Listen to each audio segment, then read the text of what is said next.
সান্তাহার স্টেশনের কাছে নীলসাগর এক্সপ্রেসের ওই দুর্ঘটনায় যাত্রীদের যে অবস্থা হয়েছে তা সত্যিই ভয়াবহ। মানুষের ক্ষয়ক্ষতির আসল চিত্রটা এমন।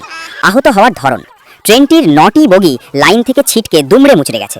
ভেতরে থাকা যাত্রীরা একে অপরের উপর আছড়ে পড়েছেন। যারা সিটে ছিলেন তারা জানালার কাঁচ ভেঙে এবং বগির লোহার সাথে ধাক্কা খেয়ে মারাত্মক আঘাত পেয়েছেন। ছাদ থেকে পড়া যাত্রী, ট্রেনের ছাদে প্রচুর মানুষ ছিল।